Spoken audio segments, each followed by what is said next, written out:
It's a pleasure to have you. How are you today? Thank you. It's my pleasure to be here. You know, I didn't come here in a while, so it's exciting to be back, exciting to see new chefs and some of my old friends. Because the theme is Latin, and I love duck, and we made Chinese-style duck, so this time we made a duck Tulum style, we call it, because I like Tulum in the Yucatan. Yeah. So we roasted the duck almost like a baking duck, really crispy. And then we made a fruit mole, and then we made a cashew sauce, like pureed cashew for the breast, and then for the leg, we made a taco. So we chopped the legs up, and we made a cherry salsa. Like if we would make a tomatillo salsa, we made a cherry salsa because cherries are in season. So it came out delicious, and it goes really well with some good red wine.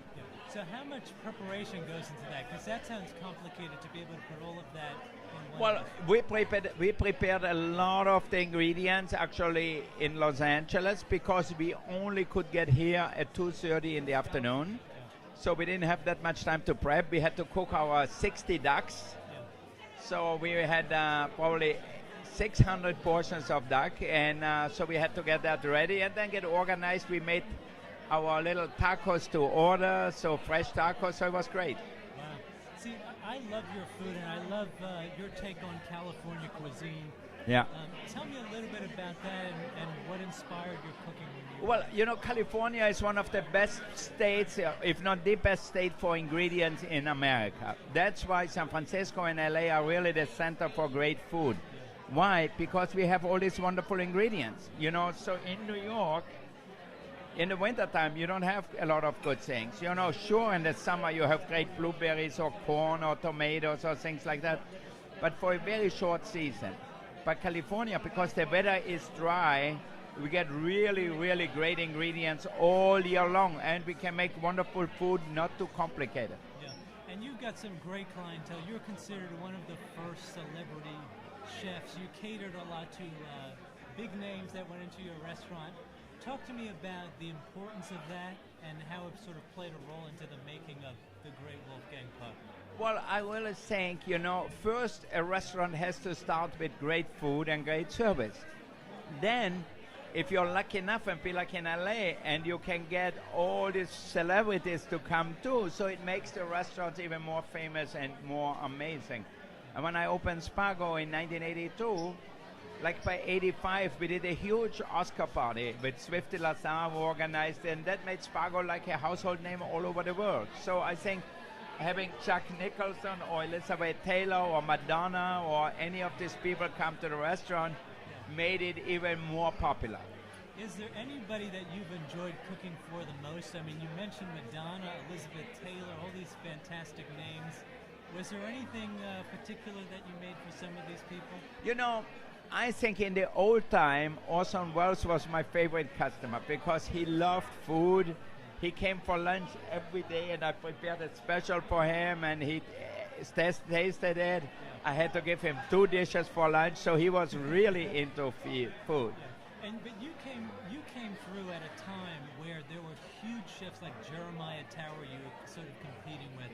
You've got Alice Waters at Chez Panisse. You've got a lot of great restaurants. What was it like coming through that Well, period? that epoch was the first time where chefs became restaurant owners, where chefs were the stars, not the restaurant owner or the maitre d'. So the 80s changed the whole balance of how chefs were perceived. You know, before chefs were somewhere in the kitchen, nobody knew them. They knew the owner or the maitre d'. Their customers knew them. All of a sudden, the chefs became the star. The chefs became the signature, and they cooked the way they felt. They cooked what they wanted, not what somebody others did. And I think there's a great movie called Chefs with Jon Favreau. Yeah. And it shows it so perfectly. One moment where he was the chef and he had to work in a restaurant, and the owner said, no, you have to cook this. This is what we have to cook for. And at the end, it was a disaster. So I think that's what happened. You know, chefs became really the stars of the restaurant in the 80s. Yeah.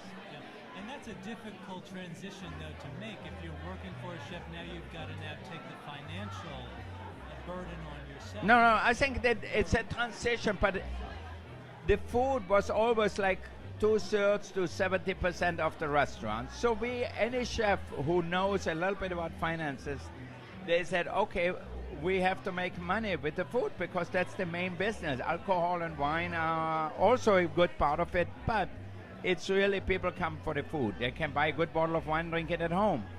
So I really believe that in the 80s, chefs not only became great cooks or were great cooks, but they became business people. So the whole balance changed. All of a sudden, we had to look at the payroll, the food cost, and all the operating costs, not just making good food.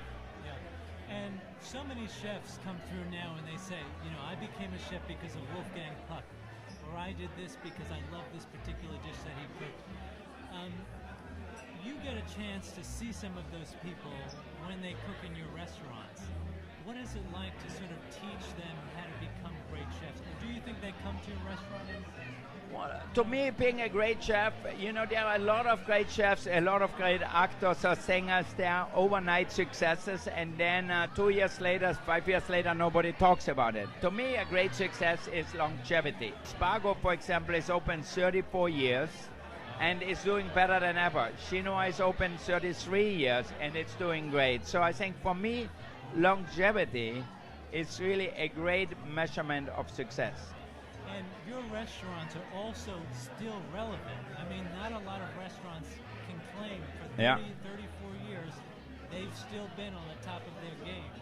You know? Because to me, cooking is an evolution. If we would do the same dishes as we did in '84, as popular as they were, people would get bored with it. You know, people today, because of the internet and everything, people want to see new things. People who come to a restaurant and ask for the Wiener Schnitzel or the Kaiserschmarrn, something they knew they could get pizza, whatever, 15 years ago, and we still make it for them, and they feel really special if we do that. So I think it's an important part to make customers happy, you know, no matter what they want. So we try to accommodate people, we try to adapt, and we try to be flexible. So if somebody is on a special diet, I have people who come to the restaurant and say, can you make me the chicken you made at Ma Maison?